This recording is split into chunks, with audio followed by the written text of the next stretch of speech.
All right, welcome to our panel. We're going to get started. And we're first going to begin with Cameron Lugo. Cameron Lugo is a doctoral student at the University of Notre Dame, Department of Philosophy. His research interests include medieval accounts of the transcendentals and divine illumination, particularly insofar as these areas intersect with topics in natural theology. Around here, we call them the Pritschet's Calvinstorm. The paper he'll be presenting today is Aquinas and Proclus on Theistic Argument, Metaphysical Presuppositions and Met. As well, our speaker. Thank you for that introduction, Dominic. It's good to be here today. Proclus of Athens was a 5th century Platonist who exerted a significant indirect influence on medieval thought through the mediation of Corpus Dionysiacum, which reflects strong Proclean influence, and the Liber de Causis. Upon William of Berbecky's translation of Proclus' most notable work, Elementatio Theologica, into Latin in 1268, Thomas Aquinas became the first to realize the true authorship of the De Causis. De Causis was not written by Aristotle, as had been previously exposed, but consisted in adaptations of key propositions, Proclus' Elementatio. Propositions 1 through 5 of Proclus' Elementatio unfold an argument that the principle and first cause of all beings is a separated one itself, which transcends being itself, and is nothing but one, the highest good of all beings. Proclus identifies the one with the highest God. Proclus' and Aquinas' respected arguments for God's existence exhibit some full similarities. Both thinkers' arguments involve a transcending movement by analysis, resolutio, toward the simple, independent causes of complex, dependent beings, and ultimately toward the cause of being, unity, truth, and goodness in things below God. Despite these similarities, substantive metaphysical and methodological differences distinguish their respective approaches to theistic arguments. Here, I survey just a few of these differences, focusing on showing how Proclus and Aquinas answer three crucial questions. First, what is the fundamental presupposition upon which all other knowledge is suspended?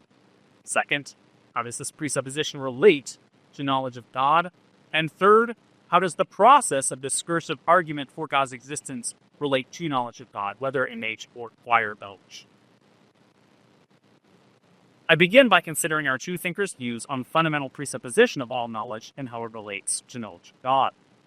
By fundamental presupposition of knowledge, I mean an instance of knowledge which depends upon no further instances of knowledge for its knowability, but upon which all other instances of knowledge depend with their knowability.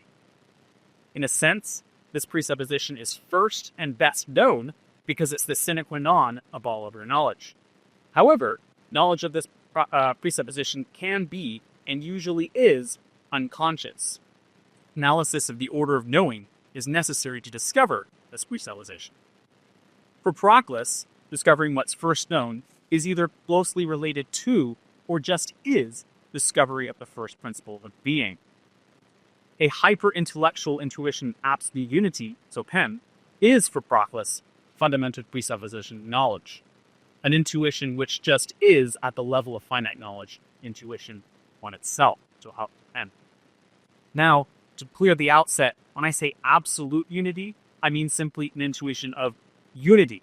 Absolute isn't a quasi-difference specifying the quasi-genus unity.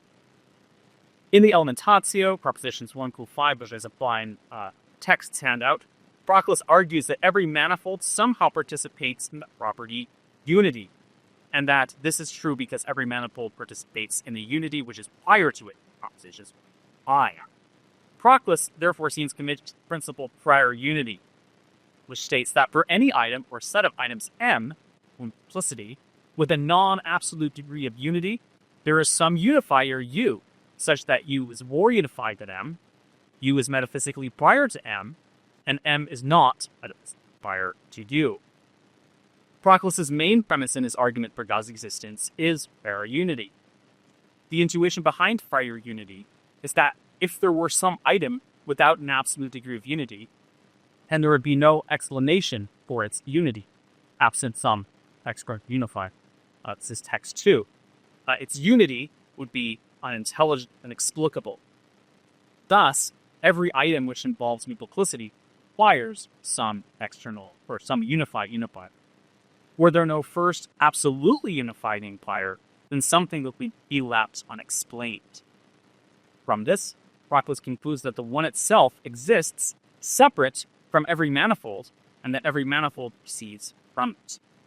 So far, this argument seems comparable to when Aquinas himself might dip, albeit substantive differences exist. Proclus holds that the structure of causes in the world is isomorphic with the structure of relations of conceptual priority and posteriority. Proclus therefore endorses symmetry.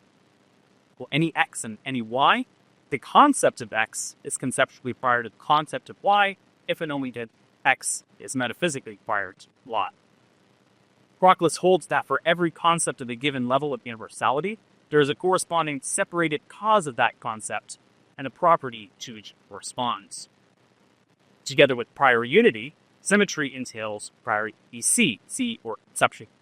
For any concept C with a non-absolute degree of unity, there is some concept U such that U is more unified than C, U is conceptually prior to C, and C is not conceptually prior to U. X is conceptually prior to Y just in case what it is to be Y can only be understood with reference to X, but what it is to be X can be understood without reference to Y. Proclus holds that unity is conceptually prior to all other concepts. Understanding what it is to be many requires understanding what it is to be one, but not vice versa. Proclus even holds that unity is conceptually prior to being.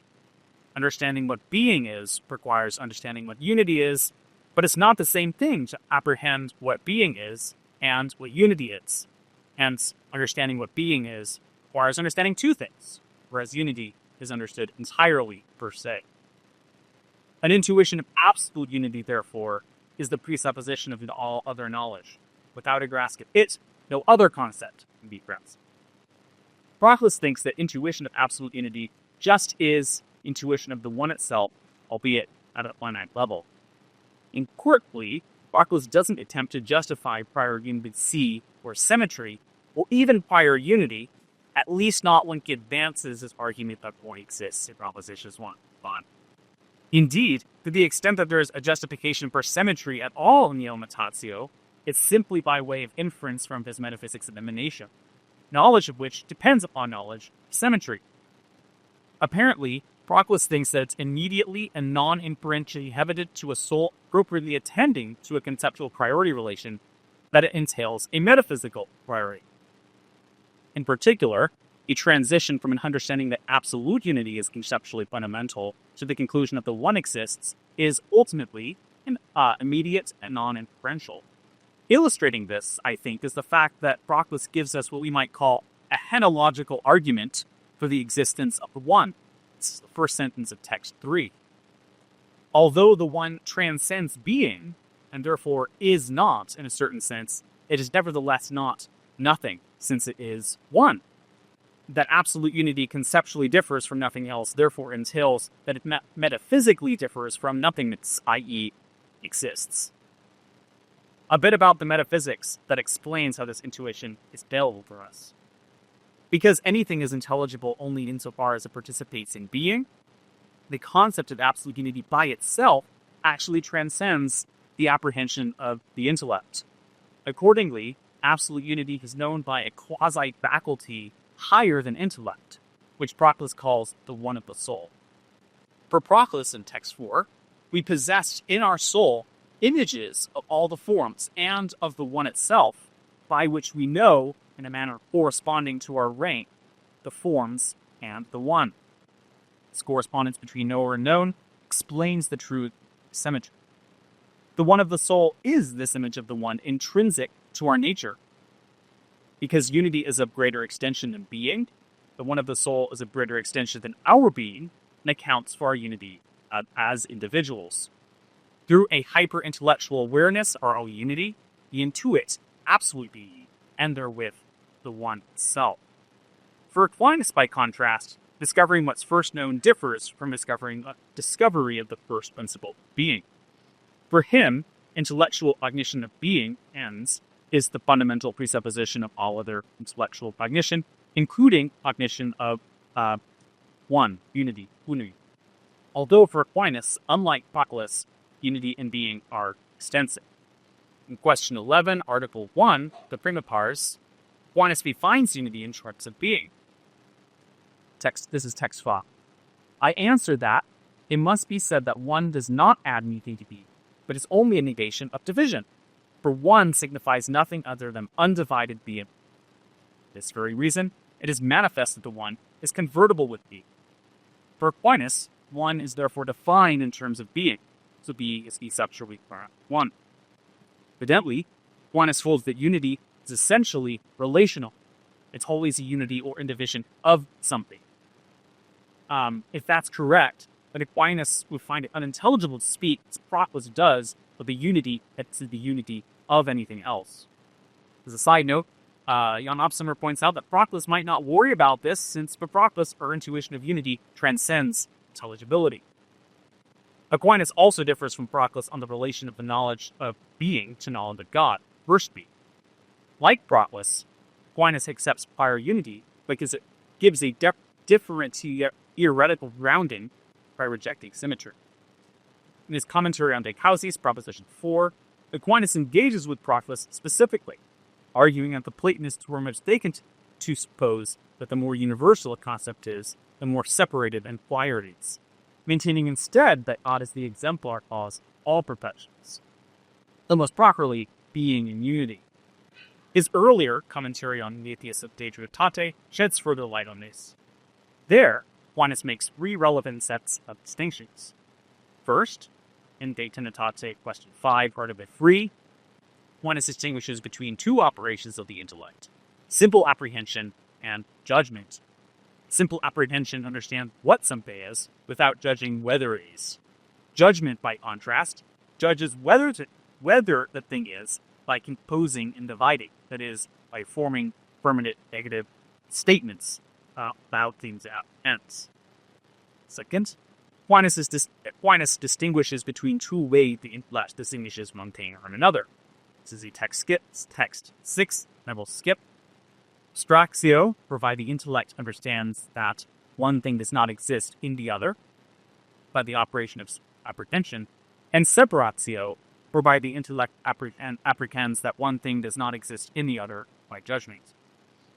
Third, Aquinas distinguishes between 2 modes of analysis, or resolutio, corresponding to these 2 operations, and the ways the intellect distinguishes between things. Let's look at text 7.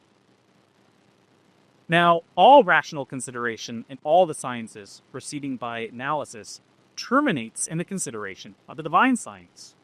Or, as we said previously, reason proceeds sometimes from one thing to another in the order of things, secundum rem, and as when a demonstration is made to extrinsic causes or effects. Efficient causality, exemplar causality, final causality. By synthesis, when it proceeds from causes to effects, on analysis, when it proceeds from effects to causes. These causes are simpler than their effects, and persist, or unchanged, formal. Consequently, the ultimate terminus of analysis in this mode is arrival at the highest and simplest causes, which are the separate substances. At other times, however, reason proceeds from one thing to another in the conceptual order, secundum rationem, as when it proceeds according to intrinsic causes, particularly formal causality. By synthesis, when it proceeds from the most universal forms to more particular forms. By analysis, when it proceeds conversely, because what is more universal is simpler.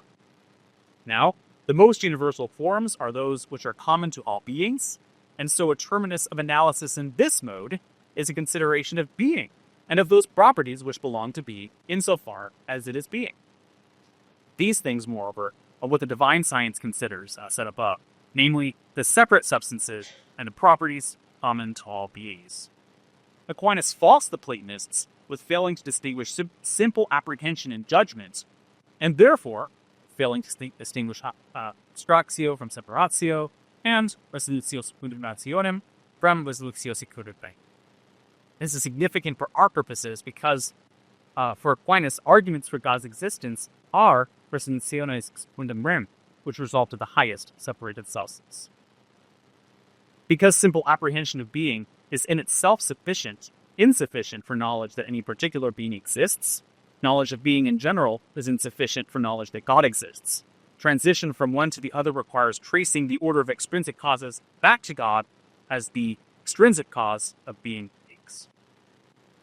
Having considered what Proclus and Aquinas identify as the fundamental presupposition of knowledge and how they think this presupposition relates to knowledge of God, I turn to considering two main points about the respective methods of discursive argument for God's existence, and how those methods relate to God. First, I consider Proclus' and Aquinas' use of what we might call transcendental method and how it relates to their method of theistic argument.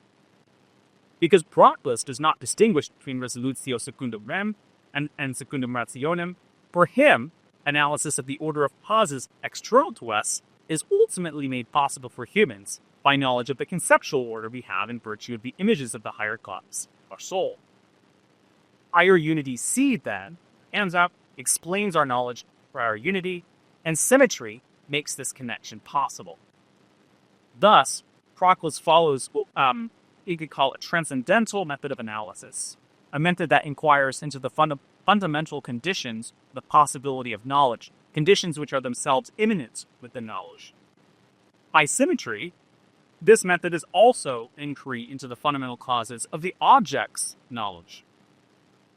Inquiry into the order of the objects of knowledge does not follow a different method than our inquiry into the order of concepts. It's the same method grounded in our grasp of the hierarchy of concepts, just directed out. Proclus' argument for the existence of the one is therefore a transcendental argument in a specific technical sense, i.e., an argument that some X must be known, because otherwise knowledge of nothing else will be possible. Further, by symmetry, Proclus' transcendental argument doesn't stop at a conclusion about knowledge, Kant's arguments do, but yields at a conclusion about existence itself, not inferentially, but simply in virtue of intuiting directly first principally knowledge. Two implications follow from Proclus' transcendental method, implications anticipated by Proclus' forbearer Dominic. This is text 8. You say first, then, you grant that the gods exist, but stating it this way is not correct. For an innate knowledge about the gods coexists with our very essence and is superior to all judgment and choice, as well as prior to reason demonstration. Thus, knowledge is united from the outset to its own cause and exists together with the soul's essential striving to be good. From all this, I propose that we can glean, firstly, that by discursive argument, knowledge of the one for Proclus is discovered, not caused. Indeed, innate intuition of the one is the condition for the very possibility of demonstration. I suggest that for Proclus, knowledge of the principle of non-contradiction, ENC, is grounded in knowledge of being, specifically its property of self-consistency. However, the self-consistency of being is explained through its unity. Thus, intuition of the one is prior per se even to knowledge of the ENC, albeit we learn about the ENC before we discover our intuition. Secondly, the principles and premises underlying theistic arguments cannot be more secure in the order of knowledge as such than knowledge of the one. They can only be more familiar to us. So, Proclus' theistic argument follows an ascending movement within the order of knowledge, from less secure to most secure per se. Aquinas, by contrast, only employs a transcendental method when inquiring into the transcendentals, the most general properties of being. The transcendentals are discovered by resolutio secundum ratione, the transcendental method of analysis, whereas God's existence is demonstrated by resolutio secundum rem. These two methods are really distinguished in part by different termina. Two differences from Proclus are noteworthy. First, for Aquinas, resolutio secundum rationem, corresponding to simple apprehension, cannot of itself make judgments about what exists. Unlike Proclus' transcendental method, Aquinas' method is restricted to a consideration of the concepts. Second, Aquinas does insist, in Trinitate, question 1 or 2, that God is a condition for the possibility of human cognition, and that some knowledge superadded to natural human cognition, like knowledge of the truths of faith, is possible only by illumination by light. Unlike Proclus, though, Aquinas holds that God is a condition for the possibility of natural incognition only insofar as God is the extrinsic cause of the existence and operation of the natural light of being intellect. Thus, cognition requires that God exists, and knowledge of what ultimately explains the existence and operation of the intellect requires knowing that God exists. However, knowledge of God as such is not the presupposition for all other knowledge, as in Proclus. Two further points of contrast would follow from this. That first, that by discursive argument, knowledge of God is not caused, is caused rather, it did not discover. Second, the principles and premises of theistic arguments are more secure in the order of knowledge as such than knowledge of God. Further, knowledge of God is not a condition for the possibility of reasoned demonstration, even if God's existence is. Indeed, knowledge of transcendental being grounds our knowledge of PNC, which is the condition for possibility of demonstration, and transcendental being participates in the divine being. Thus, knowledge of the ultimate explanation for the PNC depends upon knowledge of God. However, knowledge of God is less secure than knowledge of the PNC because God exists, as not personally put it. So, Aquinas' theistic argument follows a descending movement in the order of knowledge, from more secure per se to less secure per se. A second main point about Proclus and Aquinas' respective methods for theistic argument concerns their view of whence they derive their persuasive power, particularly relative to knowledge of God. On Proclus' system, I suggest that our acquiescence to key premises of theistic arguments is ultimately explained by a prior intuition of the one and an apprehension of the relation of the many to the one. Although all knowledge ultimately analyzes into an intuition of absolute unity, I think that our acquiescence to premises stipulating explanatory demands, specifically prior unity, is explained by a prior intuition of the one in a way that acquiescence to, say, existence claims about sensible things are not. If I am correct that our knowledge of prior unity C explains our knowledge of prior unity, then it's plausible that our intuition of absolute unity, at the pinnacle of the conceptual hierarchy, explains why we want to find an absolutely unified unifier to explain all of simplicity. That is, we are apt to endorse prior unity in virtue of our innate apprehension, order, conceptual priority, among which the simpler or universal process prior. Proclus' argument, then, derives its persuasive power ultimately from an intuition of one and an apprehension of the relation of the many to the one. Inspect 4 states, exercising discursive reasoning is required to awaken our intellectual inhibition, exercise of which is required to awaken innate knowledge of one, by awakening the soul. The audience of theistic arguments of Proclus, then, are those whose intuition of the higher causes is sufficiently awakened to provide an adequate mooring upon which to anchor their grasp of the premise he argued. And the purpose of theistic arguments is not so much to prove God's existence to skeptics by beginning from commonly accepted principles, as it is to rouse up our awareness of the intuition of absolute unity implicit in all thought. Nor is an ultimate purpose of theistic arguments to demonstrate the proposition that the one exists, at least, or not least because the one transcends being. Rather, it is to allow us to isolate by remotion our intuition of absolute unity. From there, the soul can then silence consciousness of anything else until it becomes conscious of nothing but the unity, and thereby attains mystical union, the one itself, through divine aid. Ultimately, persuasive power, theistic arguments resides in our natural striving for union with the one, which Proclus simply identifies with their intuition, one. Aquinas' picture is different. For him, our acquiescence to key premises of theistic arguments is not, of course, explained by our apprehension of God or of the relation of God to creatures. As Bujagoras observes, Aquinas grants natural reason a certain autonomy by distinguishing knowledge of the transcendentals from knowledge of God. First principles are secure on account of their own self-evidence, and do not analyze into knowledge of God by resolutio ratione. This autonomy of natural reason secures a common ground, you might say, of agreement between theists and at least suitably trained atheists, from which demonstrations of God's existence proceed. Although part of the purpose of theistic arguments is to convince atheists, such arguments are only indirectly a step toward attaining theistic vision.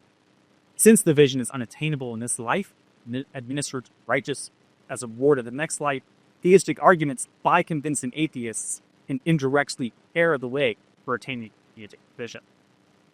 To sum up, I've shown that although Proclus and Aquinas' theistic arguments exhibit certain formal similarities, their substantive methodological underpinnings differ. Characterizing Proclus' account, might say, is immediacy. First, our immediate intuition of absolute beauty is immediately intuition of the one. Second, his method is transcendental. Deal immediately with the conditions for the possibility of knowledge. Third, discursive assent to the one involves a relative immediate relation to knowledge of the one, inasmuch as intuition of the one explains our atmos terminus. And finally, his argument's true terminus is ultimately an immediate awareness of the one, not a proposition about. This immediacy characterizing Proclus' account results from the symmetry he sees between the orders of knowledge being. By contrast, Aquinas' account is characterized by immediacy, or indirectness. Knowledge of being in general only indirectly yields knowledge that God exists. After the cause of being in things is discovered through the analysis of extrinsic causes. His method of theistic argument only indirectly concerns the conditions for the possibility intellectual cognition. Third, a discursive argument for God's existence involves a relatively indirect relation to knowledge of God, inasmuch as Aquinas allows a certain degree of autonomy to natural reason. And finally, his argument to terminus is not an immediate awareness of a simple concept, the proposition that God exists, which indirectly represents God by concepts from creatures. This indirectness, characterizing Aquinas' account of results from the relative asymmetry he sees between the orders of knowledge being. To close, I suggest that seeing Aquinas' approach to theistic method for theistic arguments against the backdrop of Proclus enables us to better recognize the distinctive features of his approach and to better situate Aquinas' relation is Platonic entities.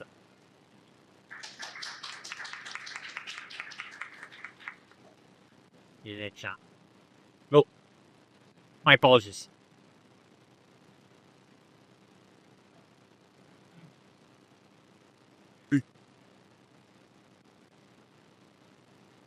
Mm-hmm.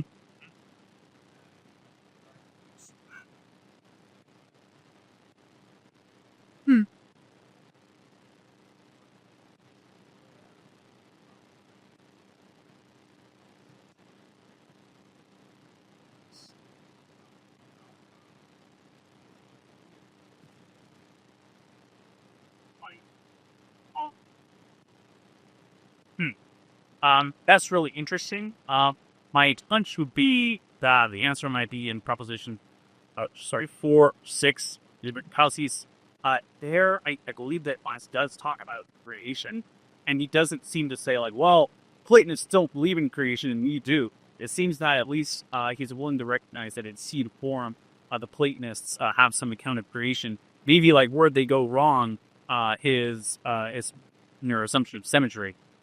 That then leads to an emanative schema, but it doesn't seem like Aquinas. I mean, Aquinas is wanting to resist the pantheism, but it doesn't seem like he's willing to resist creation. Okay. It's okay.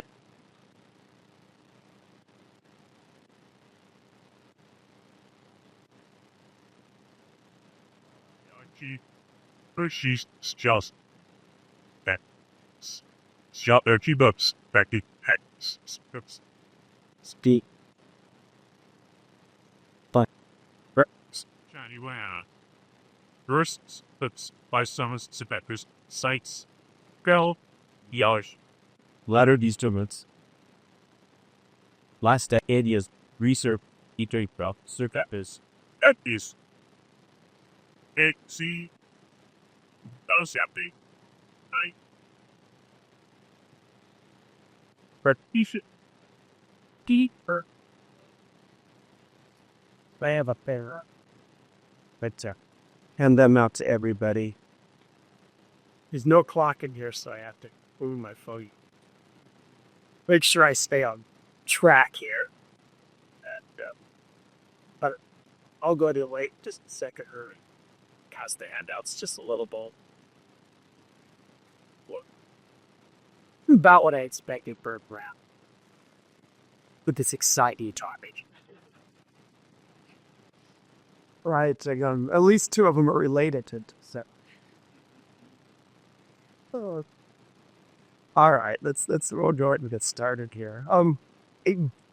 For really the last 7 centuries, maybe a little less than that, the interaction between human and divine causality has been termed divine concurrence, and it's at least by the end of the 13th century, we'll see this terminology start to develop. But in point of fact, Thomas doesn't really use this terminology at all, despite the fact that many Thomists, probably nearly all of them from 1300 to the present, have used the term divine concurrence, and that caused me to start to think, well, why is this happening? Oh, what's going on? Does Thomas mean the same thing as they mean? And a lot of times I think he does, but we'll just jump right in here, and to get a good sense of what Thomas actually believes when it comes to God as primary cause, created beings as a secondary cause, in 12 minutes, we're going to go through 3 analogies. That's going to be the most fruitful way to get to that. And so the analogies that we're going to use, I'm going to follow the handout actually very closely here. We're going to use 3 analogies here, and that is the sun causing light in the air, the craftsman moving the cutting tool to carve, and then fire heats the iron bar. All 3 of these analogies Thomas uses, some more frequently than others. And in fact, off the top of my head, I can think of many more analogies that he uses. But that's what we're going to do. So we're just going to jump right into Thomas's viewing and see whether the term concurrence, or to run together, is a fitting term for that. And what does Thomas actually say about this? So the first point I want to make is during the medieval times, it was regularly the case that they when they looked at the issue of divine and human action, but they believed that God had to in some way be the cause also of human actions. This is across the board. How they explain that is going to vary. And so we're going to look at this first passage here from the Summa Contra Gentiles. In all things that operate, God is the cause of their operating. For everyone that operates is in some way a cause of being, either of essential or accidental being. But nothing is the cause of being except insofar as it acts by God's power. And Thomas is the first, in a sense, to specifically treat this issue apart from the question as how does God interact with humans when it comes to humans committing sin? So that had been done already, but Thomas has sections, you might say, just on this idea of human and divine interaction. And so we see here he's telling us that if humans are causing being when they act, and nobody does that on their own. It has to be God who's involved in all of this. So the normal way he'll talk about this is God will refer to, not God, Thomas will refer to God as the primary cause and humans as the secondary cause or instrumental cause. And so let's just jump right into this first analogy, the analogy of light in the air. It is clear that every action that cannot continue after the influence of a certain agent has ceased is from that agent. Thus, the visibility of colors cannot continue after the action of the sun has ceased to enlighten air. And therefore, without doubt, it is the cause of the visibility of colors. Not only did he, God, give them active forces when he first made them, but he is also causing those forces in them. Consequently, if the divine influence were to cease, all operations would come to an end. Therefore, every operation of a thing is reducible to him as its cause. It's 2 points I want to bring out from this particular passage. The first point is that God is the immediate cause of every human action by immediately causing the being of these actions by working through humans. Just as Thomas would say, the sun is the immediate cause of the colors, even if he's working through the intermediary of the air. Right? And there can be some discussion as to how immediate this is, but this is certainly Thomas's language on this, and there are multiple times.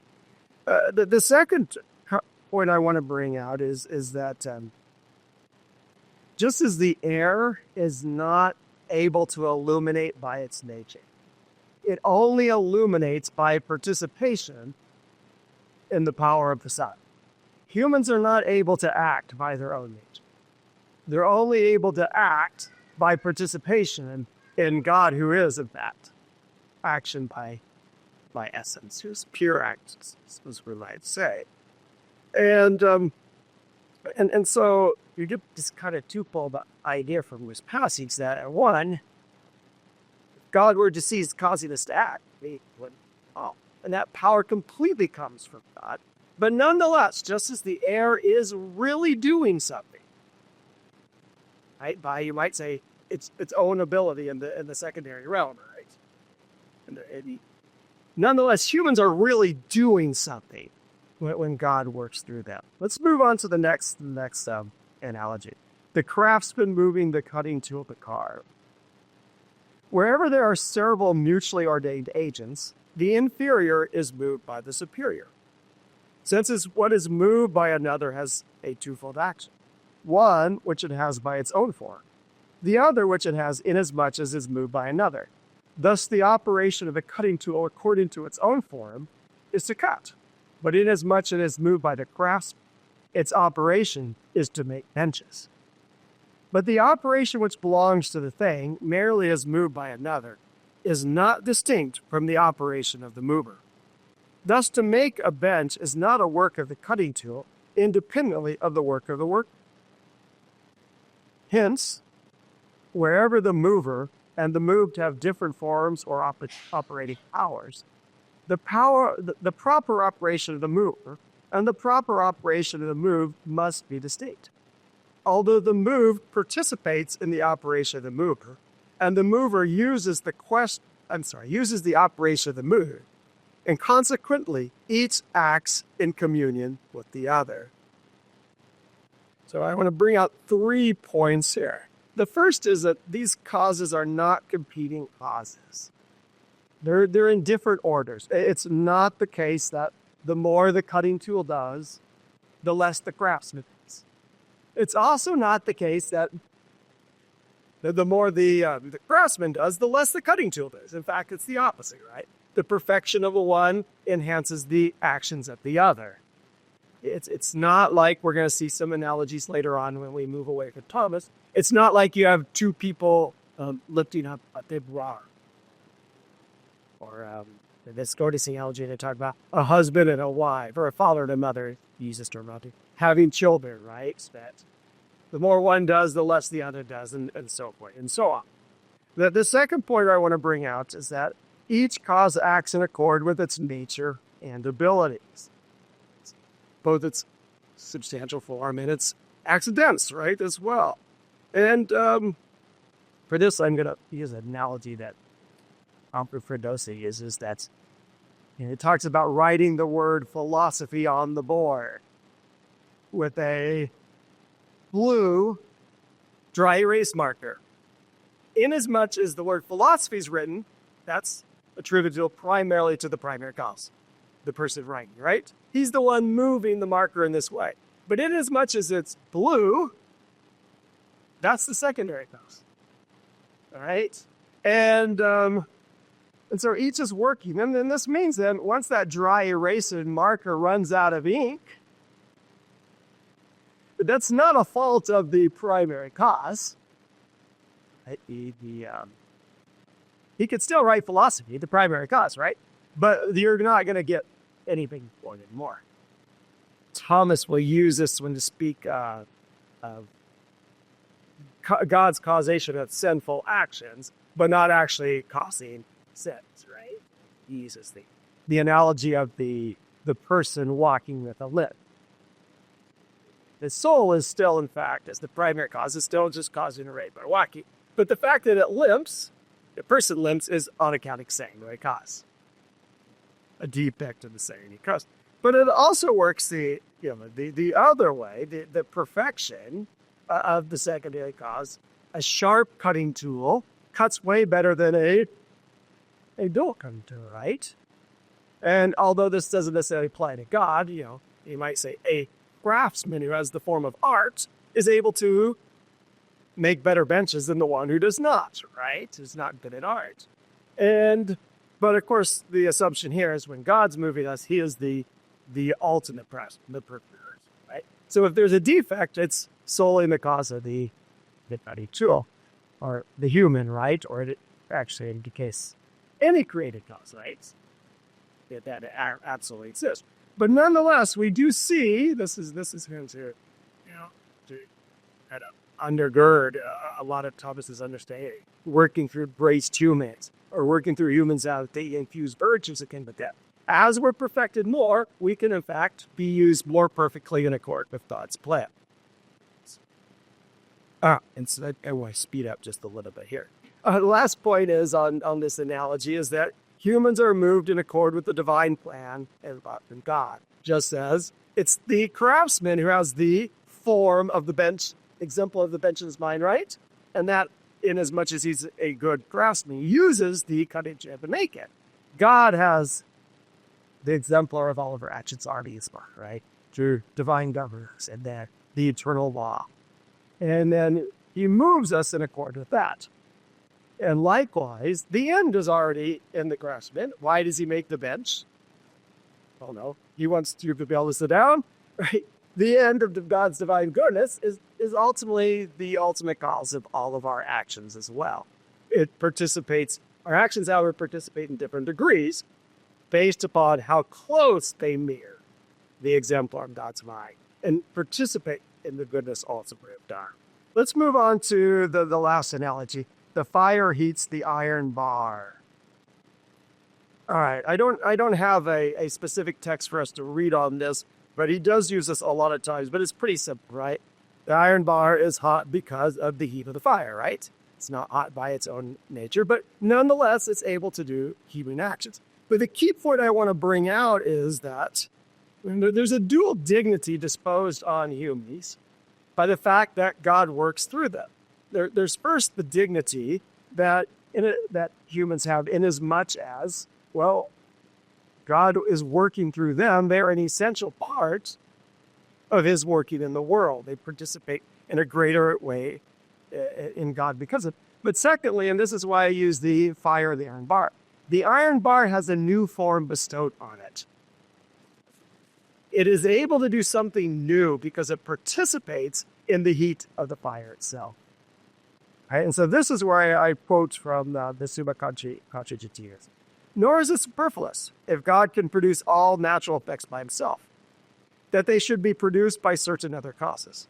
For this is not owing to insufficiency of his power, but to the immensity of his goodness, through which it was his will to communicate his likeness to things, not only in the point of their essay being, but also in the point of their being causes of other things.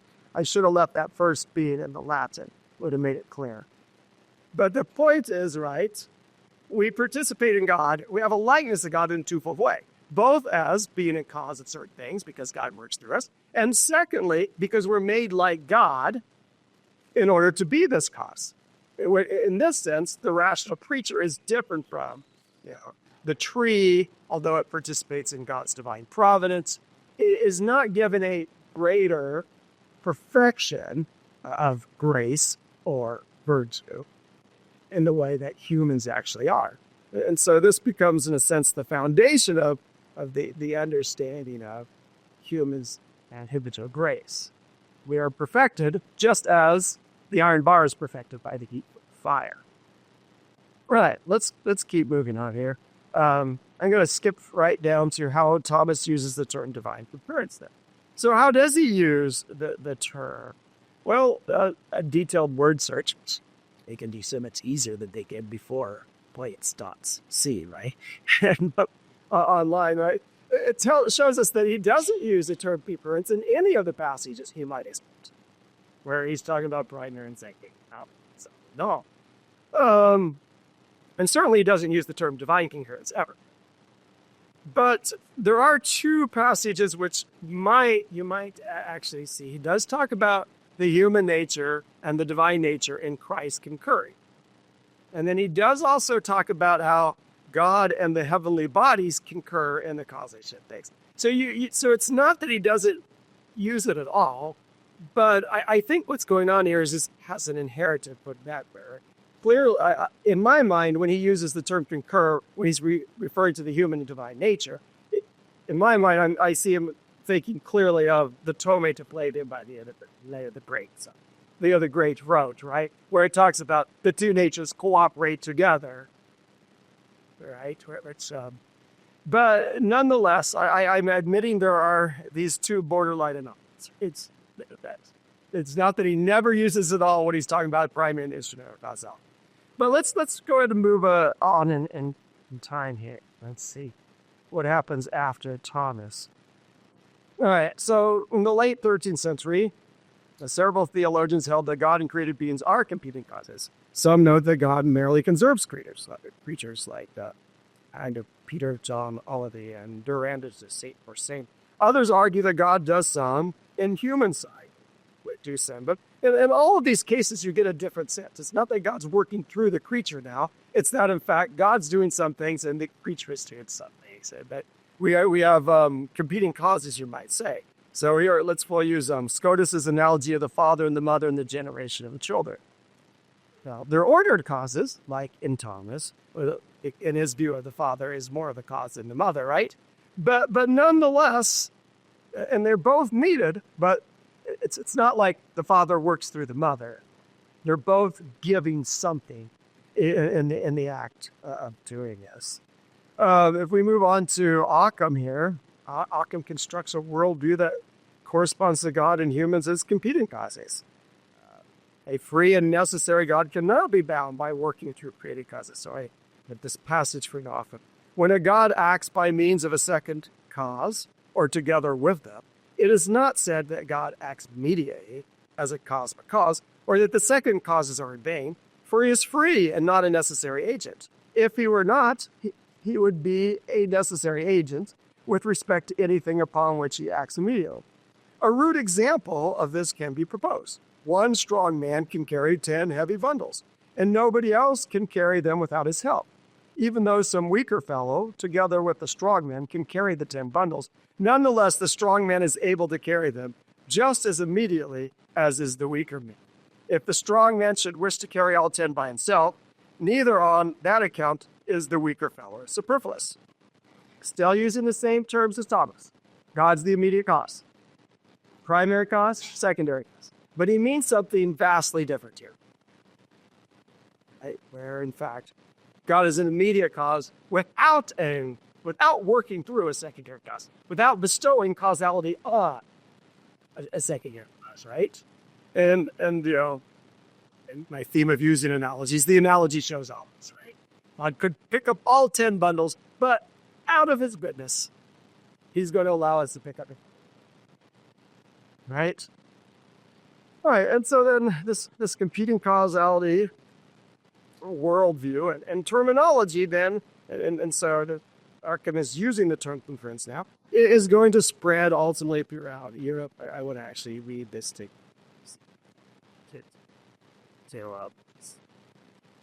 say it in the way that I actually say it in my paper here, right?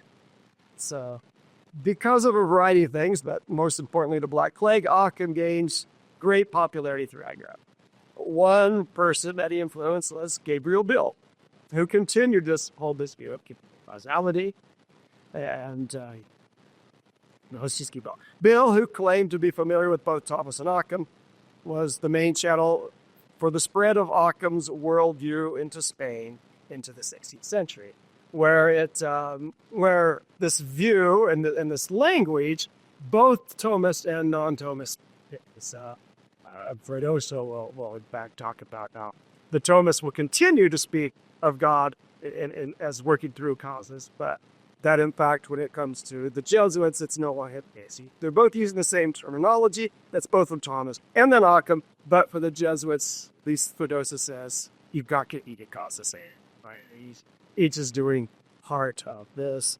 And this then becomes the backdrop for the debate between Banez and Molina, and over how God works in the world, and the race controversies, and all of his is right.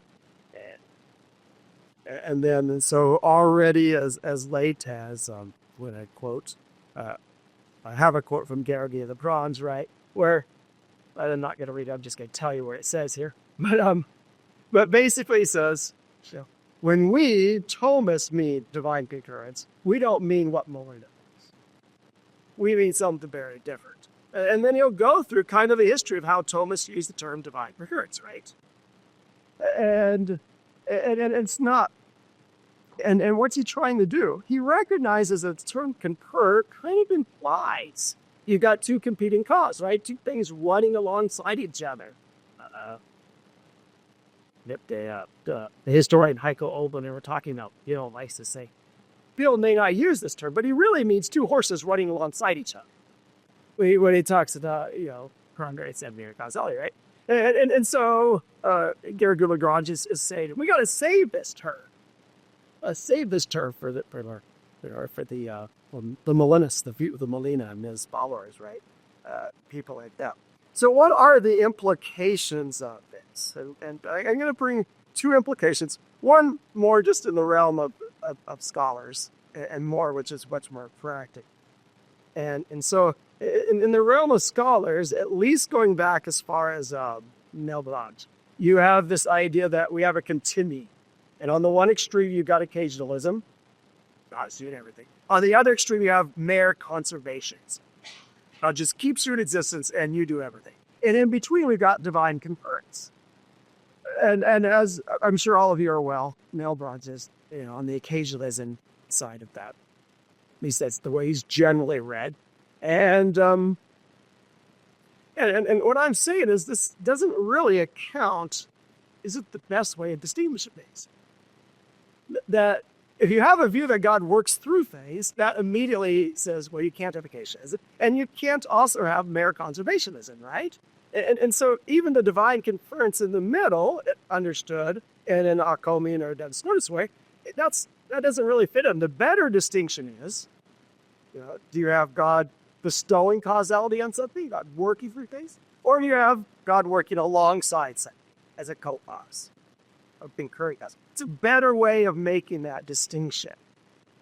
And because I think if you just use the normal distinction, Thomas doesn't quite fit in. You really is.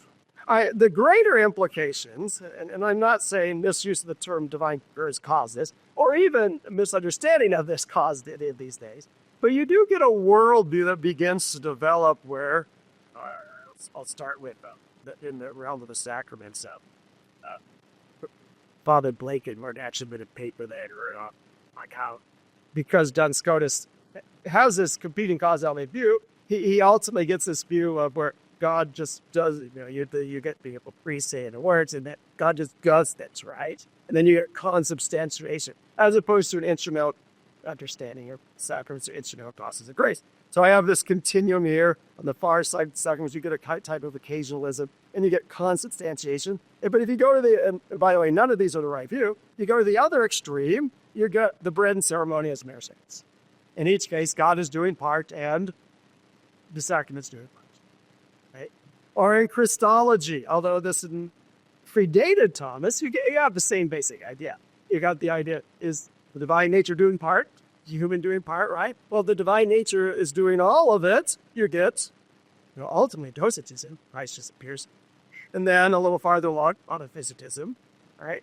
But if we move to the other end, you get Nestorianism, right? We've got two persons now, where each is doing part. And then in the extreme, you get the monitored view of many, whereas Jesus is all.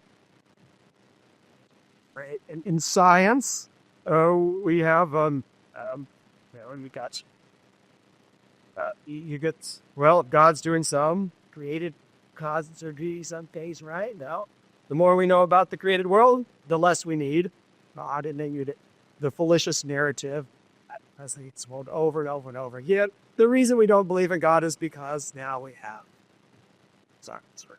Yeah. And last of all, human freedom, especially in reference to salvation.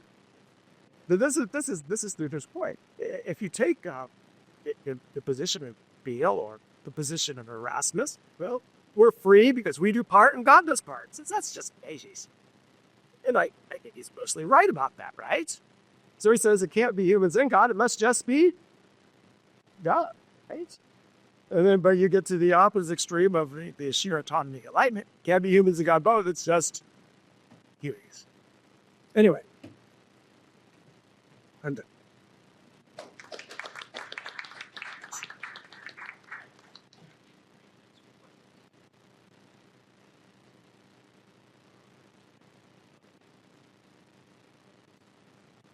Sure.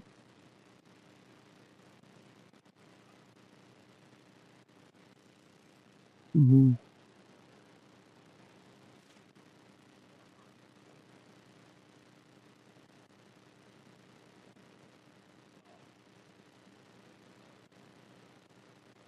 Mm-hmm.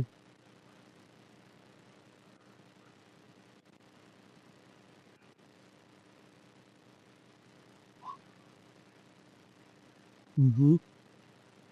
Yeah. To right. Sure. Right. So you're well, I'm just quoting for Thomas here, but I appreciate what you're saying about this because it's certainly the case. I did go up it when I wrote this thing about British policy and things like that. But I'm sure this is not that's out of my wheelhouse. That's not what I'm an expert at.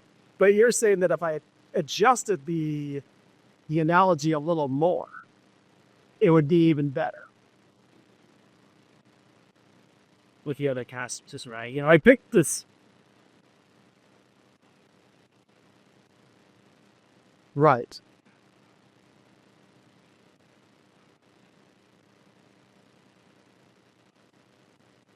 All right, I appreciate that. Yeah. Yes.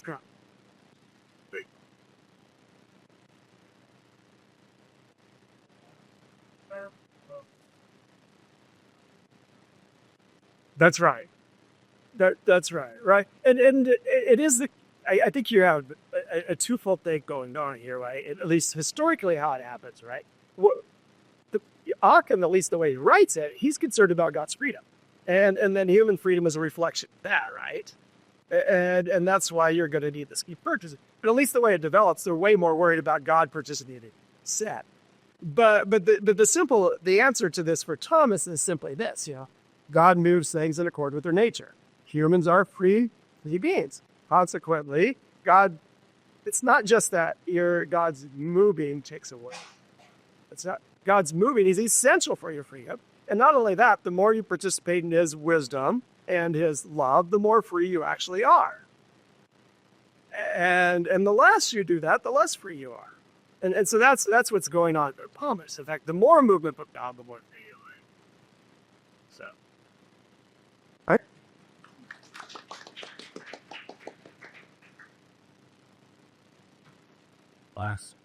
Last not least, we have Miriam Pritschet.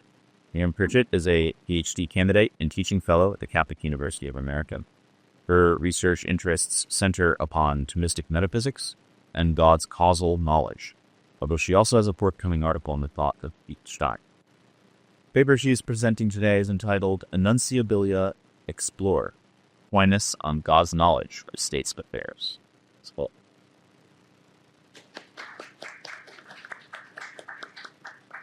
thank you. Aquinas holds that God's perfect omniscience extends to every aspect of the created world in whatever way that it is. St. Thomas accordingly offers a framework for the analysis of divine intellection that not only includes a robust doctrine of the divine ideas, accounting for knowledge of individual categorical entities, kinds, but also assigns to God knowledge of the nuncials as distinct termini of his intellection, accounting for his knowledge of the states of affairs constituted by the interrelations of such entities. While the principal target of this paper is found in the latter, we will first situate the question by beginning with a rapid overview of Aquinas' understanding of the divine ideas. Thomas holds that the divine ideas are exemplar forms accounting for God's knowledge of singular entities that he actually creates. They are productive of such things individual as well as specific natures, since God's causation extends not only to the form of a creature, but also to its very matter. Accordingly, there exists one divine idea of Socrates, proper speaking, which comprehends his individuality, specific nature, and generic nature, encapsulating his entire essence. It thus perfectly exemplifies him such that there is a precise one-to-one imitation of the idea about the creature. Aquinas' doctrine of the divine ideas accounts for God's knowledge of all such individual creatures, which exist according to the kind of per se being that constitutes perfect extramental ends, and that Thomas, following Aristotle, divides into 10 distinct categories. Individual substances, falling under the first of these categories, each correspond to a discrete exemplar idea. Whether the members of the other 9 categories, all of which are metaphysical accidents, are exemplified by their own idea depends, however, upon whether or not they are inseparable from the subject in each thing I hear. Aquinas denies that there are distinct exemplars for those accidents which inseparably accompany the subject, for these are made together with the subject. Because inseparable accidents flow from the principles of the substance in which they inhere, they come into being by one and the same operation as does their subject, an imitation of the same divine idea. They are therefore comprehended secondarily in the primary exemplification of their subjects. Aquinas explains that separable accidents, however, are brought into existence by another operation besides the operation by which the subject is produced. Since their cause is not taken from the principles of their subject, they call for their own exemplar, an imitation of which they come to E, distinct from the idea of the subject. The divine ideas then account for God's proper and distinct knowledge of his creatures as they exist according to the 10 categories of being, both of substances in their proper accidents, created alongside and following from their subjects' principles, and separable accidents. Thus God in his ideas knows categorical entities in their metaphysical distinctiveness. God's idea of Socrates includes all that is essential to him qua Socrates, and those inseparable accidents following per se therefrom, and no more. Divine ideas of creatures are in this way and essentially bare bones knowing of such entities. Their exemplarism accounts for the ontological principles of things in their very essence, and God's perfect and proper knowledge of them as such. Yet Aquinas is committed to an understanding of divine knowledge that is comprehensive not only as regards its specificity, but also in its breadth. He knows not only all things, but also each thing according to its every condition. So Thomas would have us hold that the divine mind knows not only Socrates and his particular wisdom, but also Socrates as wise. This distinction is not an empty semantic quibble. It communicates something fundamentally ontological. For the divine idea of Socrates does not include separable accidents such as wisdom, nor does the distinct divine idea that exemplifies Socrates' particular wisdom include Socrates himself within it. If it did, Socrates would necessarily be always actually informed by this accident, and the separate exemplar idea of Socrates himself would be superfluous. God's knowledge both of Socrates and of Socrates' particular virtue as discrete beings must therefore be logically distinct from his knowledge of Socrates as wise. There is a difference in being here that must be accounted for in God's proper and all-encompassing knowledge. Yet of what precisely are we to understand this difference in being to consist? We turn to Aquinas' commentary on the Metaphysics in search of an answer, where we find Thomas expounding upon Aristotle's assertion of a fourfold division of being, beginning with his claim that things can be said to be either in an accidental sense or by their own nature. In addition to this contrast of per ends and per se ends, Aquinas traces Aristotle's further division in the per se branch into the perfect extramental being that falls within the 10 categories, being that is only in the mind, and being as divided by potency and act.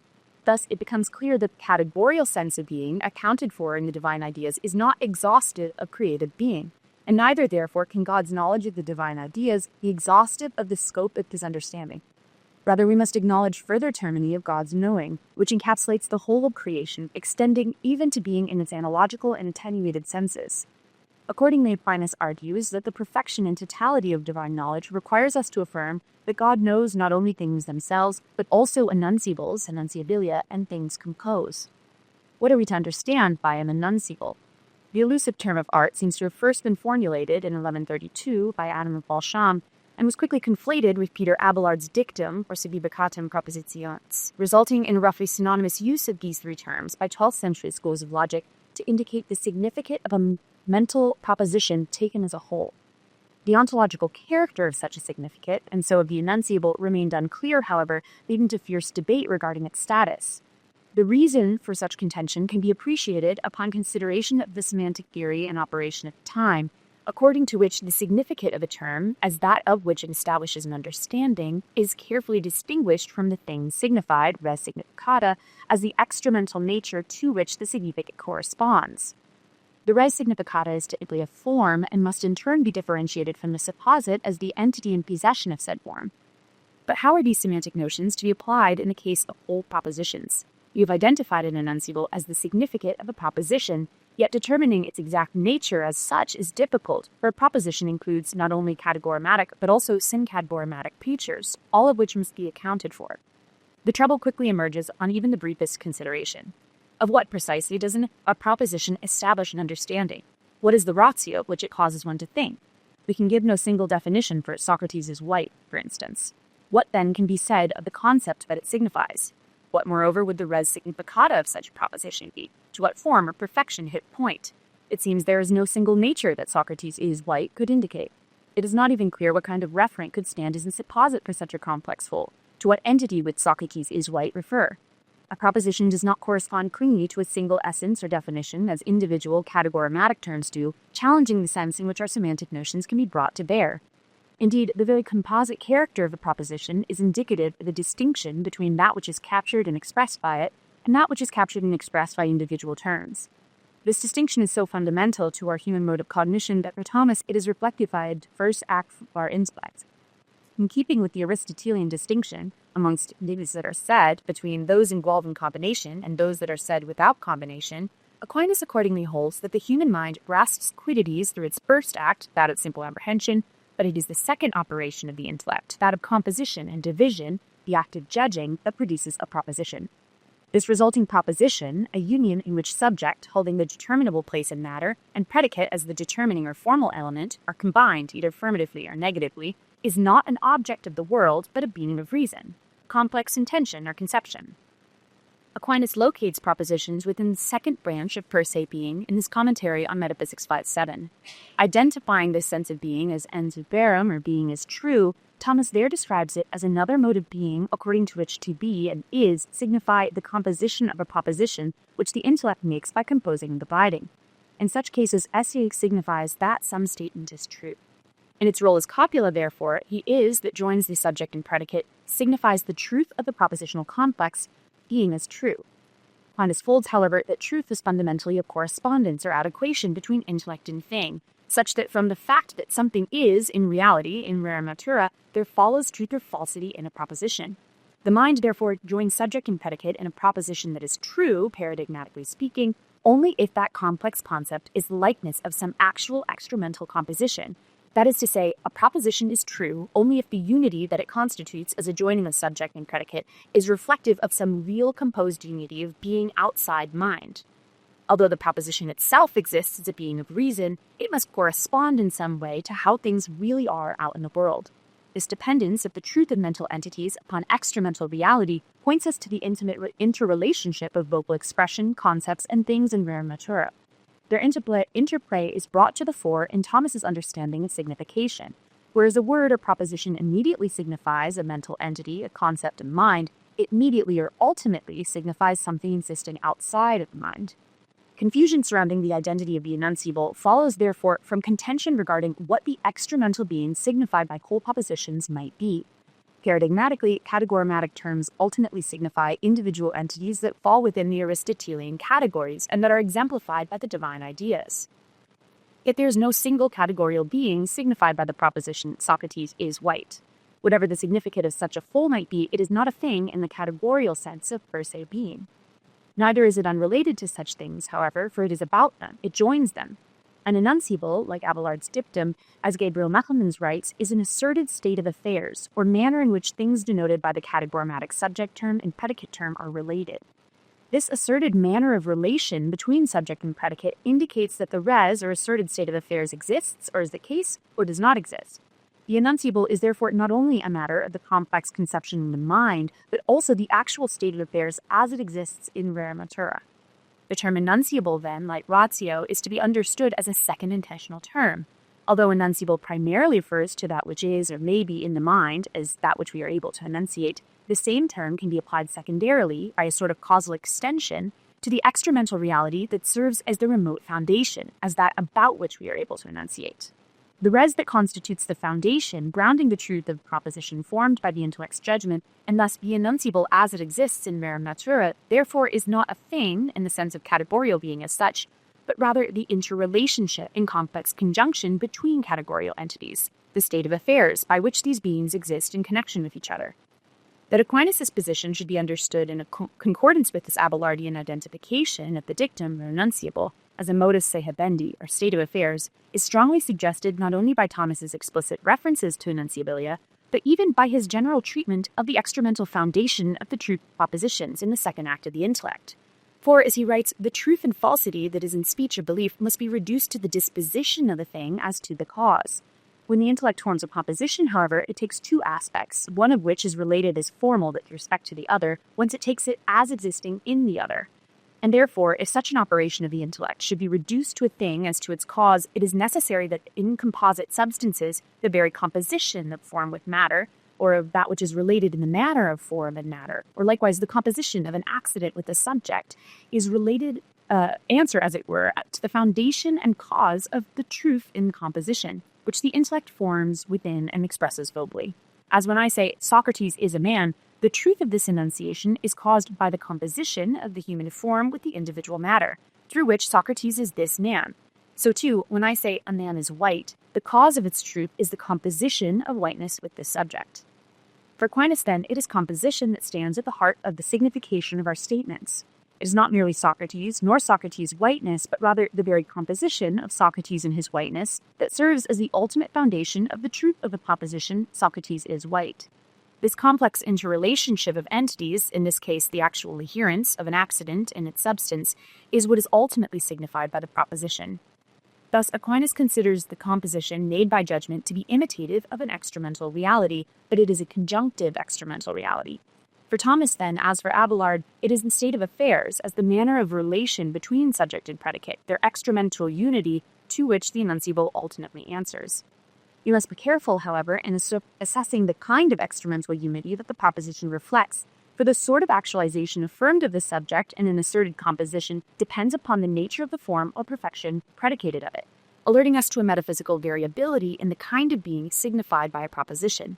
This being is specified by the character of predicate, determining the way in which it was joined to the subject.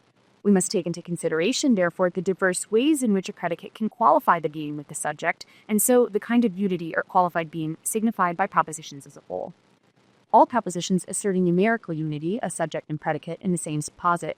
For some, however, there is an additional unity of form asserted. This depends upon the mode of predication at play, which in turn hinges upon the way in which a form inheres in its subject, whether the distinction between subject and predicate is merely logical or real. Explicating Aristotle, Aquinas draws our attention to two modes of per se predication, in which the predicate is true of the subject in virtue of the subject itself or something belonging to it. In the first mode, that which is attributed to the subject pertains to its form, and because the definition of a thing signifies its form in essence, per se predication, according to this first mode, obtains, and the definition, or something in the definition, is predicated as something. Thus, rational, said of Nan, or man, said of Socrates, are instances of this first mode of per se predication.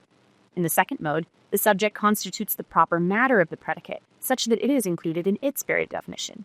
This occurs whenever a proper accident is predicated of its subject, as when even is said of number or risible of Nan. In all such cases of per se predication, then, there is an essential unity, a formal identity of subject and predicate. The metaphysical unity expressed by such per se predications thus resolves to the very nature of the thing. There's a sameness of subject and predicate grounded upon the essence of the subject, which the predicate either shares or follows immediately upon. Yet the essence, and in the case of substances, the inseparable accidents of an entity, constitute the very same entitative content, wholly and perfectly exemplified by the divine idea corresponding to it. To say then that Socrates is human after the first mode of per se predication, or that Socrates is risible after the second mode, is founded upon a unity of being already contained within the divine exemplar, an imitation of which Socrates is made. The ends captured by per se predications therefore does not extend beyond that of categorical entities. That is to say, the extramental reality grounding such predications is nothing over and above the ens perfectum enjoyed by the individual entities of the 10 categories, and thus the being intentionally encompassed in its entirety by the divine ideas.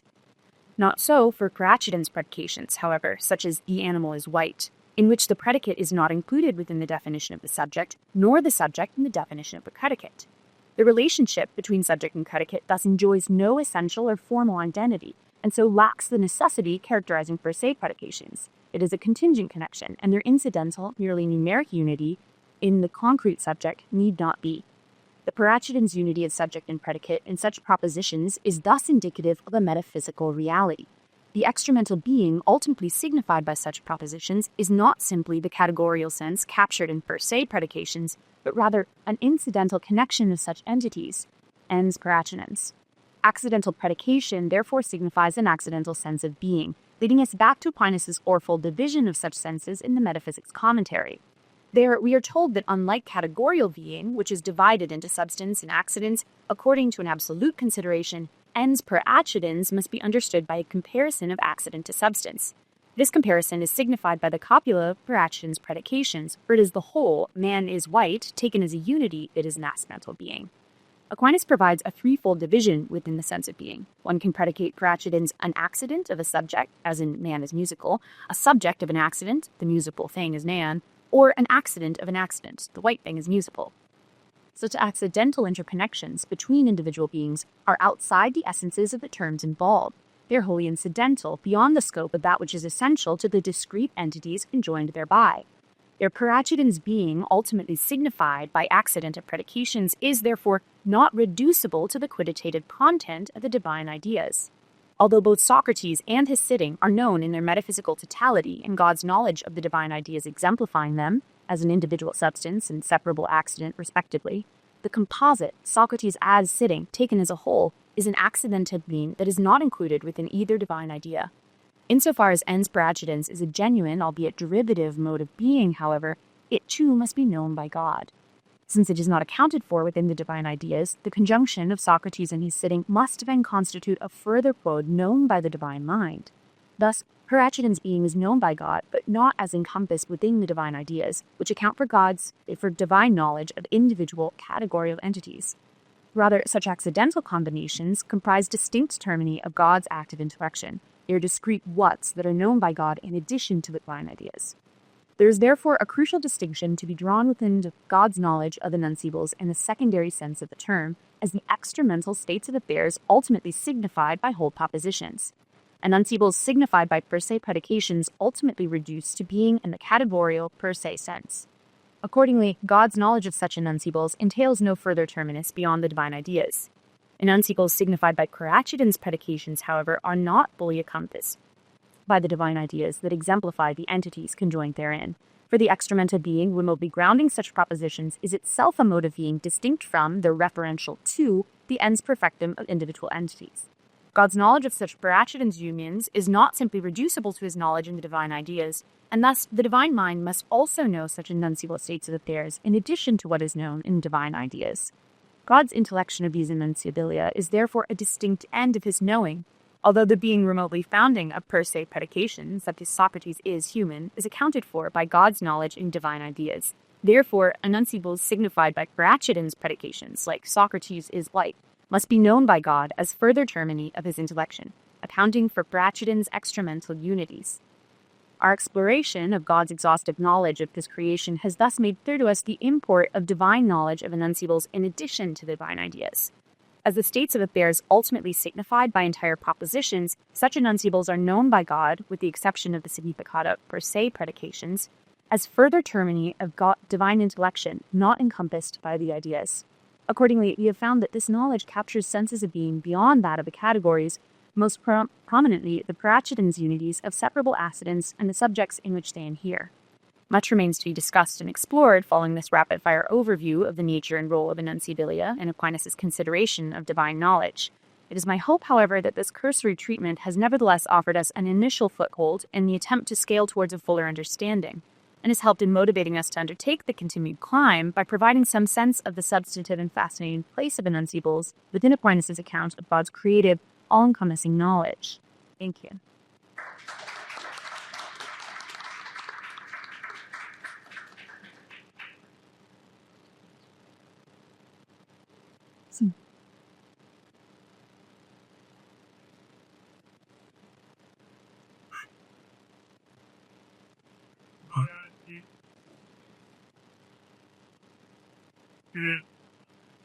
Zwei ist So,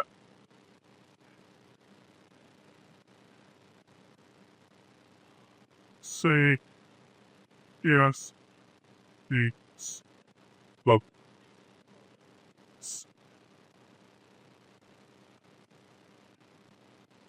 Yes. Hey, that are you all this up? Say, hey.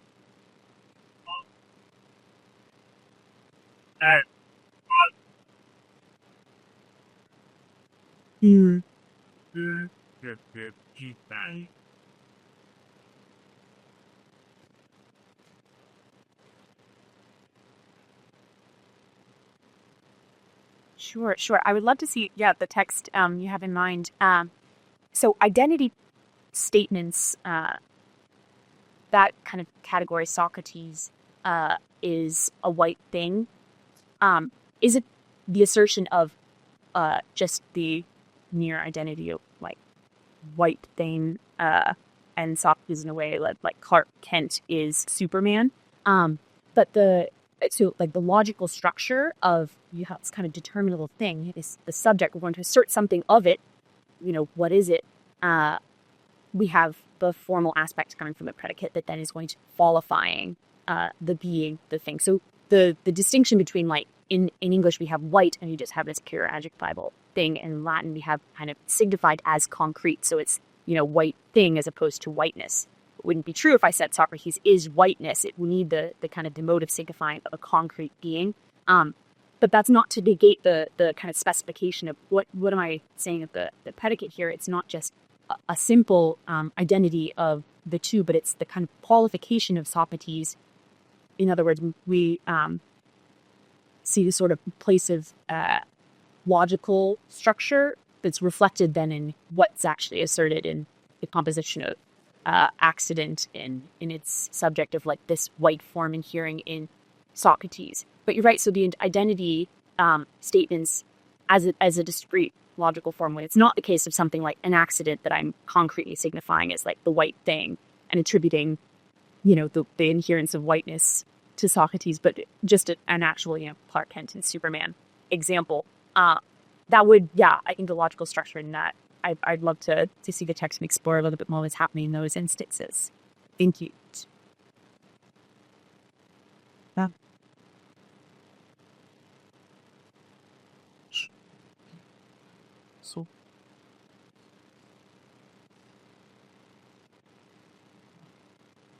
So, is he like there? It's the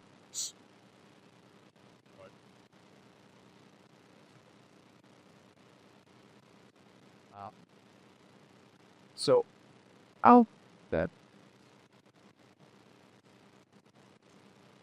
Socrates, like, exists. There's the here's good. Oh, this is yeah, so beyond. Boy, Right. So, and the state of affairs, I know that can be kind of a loaded term because a lot of people use that to indicate or keep with things. In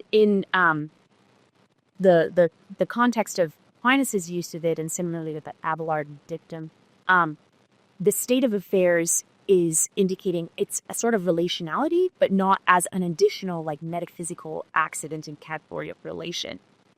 So it's not a new relation that's like slapped on top of it, but it's mode of relating between the things. So this is, call it a state of affairs, but it's an interrelation that doesn't constitute a discrete categorical entity slapped on top. It's not just conceptual, so our concepts have to reflect the experimental reality in order for them to be assimilated into the way things are in the world. So we need the conceptual aspect that's kind of met as posterior to this actual ontological foundation for it.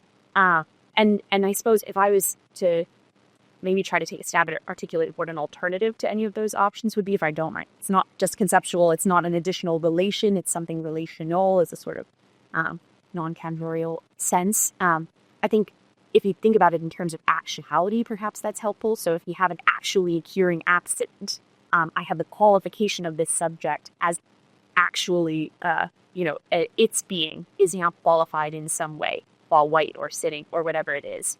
So it's made to be actual in this discrete, qualified, specified sense, depending on that sort of accidental inherence we're talking about. So I would maybe try and parse it along lines of thinking in terms of, okay, the inherence of an accident, the actual qualification of the being of the thing, if that is helpful at all.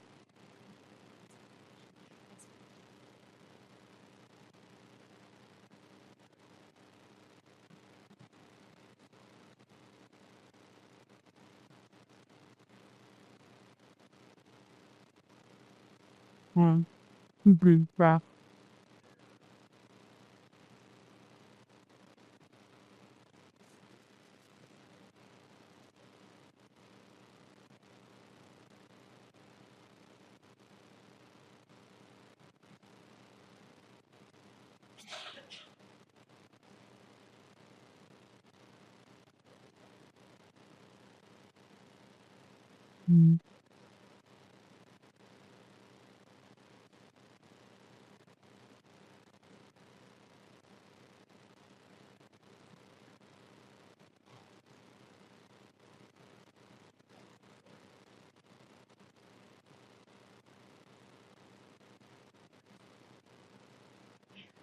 Yes, yeah. And when you say compound, are you saying it's just, so I suppose if I'm thinking of what's the concept?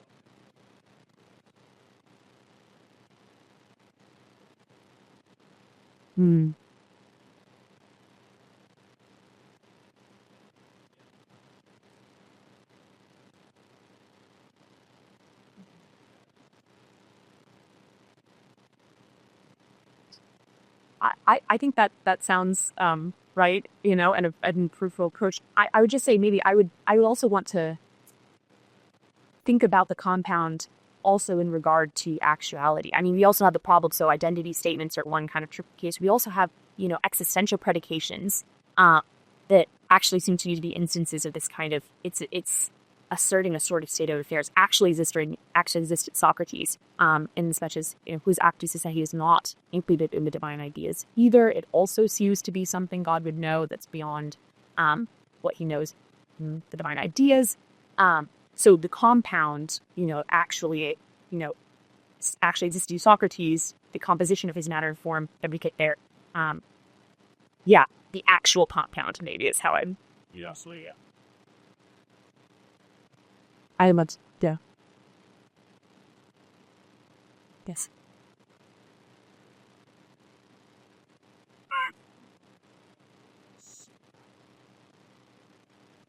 Sit sign.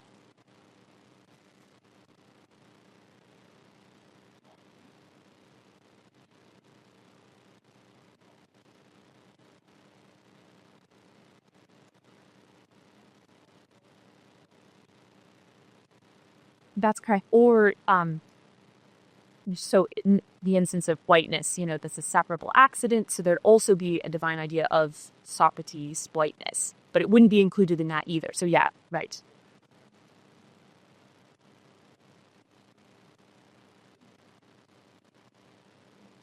Hatte is.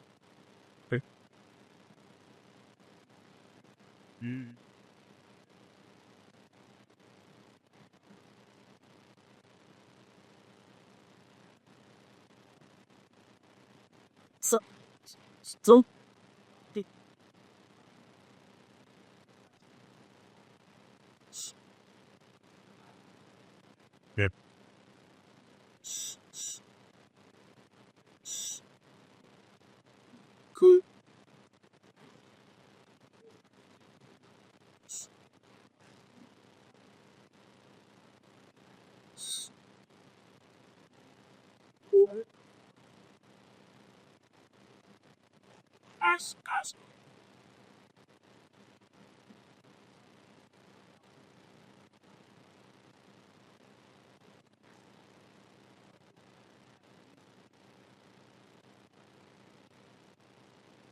Sure. So I don't know that I can speak to the statistic alternative, but maybe the point I'd want to hammer home regarding the divine ideas, or what would or would be included in the divine idea of Socrates. I think the reason I was originally interested in the question of enunciables is because I would have expected and was surprised to find it wasn't the case that those sort of the broader depth of things like growing in virtue or not growing in virtue, other contingent states of first, those aren't included in the divine idea of Socrates as such.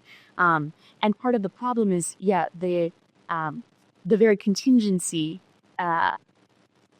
is part of what, Sepulvaxton's not being included in this divine idea of Socrates.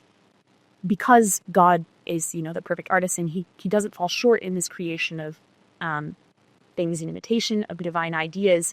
And so Socrates, in his essence, he's perfectly exemplifying the divine idea, or is perfect, created in perfect imitation of the divine idea that exemplifies him, down to every detail. And his growth in virtue is continued states that there's now. On the one hand, I'd want to talk more and see what the alternative that it's contrasted with looks like, and why. So the encapsulation of that specifically in the divine idea of Socrates, as opposed to, so God would have divine ideas of, his place and location and all of these other contingent things that are discrete divine ideas. So it's not, there aren't exemplar forms for them. But the cause, or maybe you could say more now, or maybe you could talk after about why. So the baking it all into the divine idea of Socrates as such. I think that more is here. So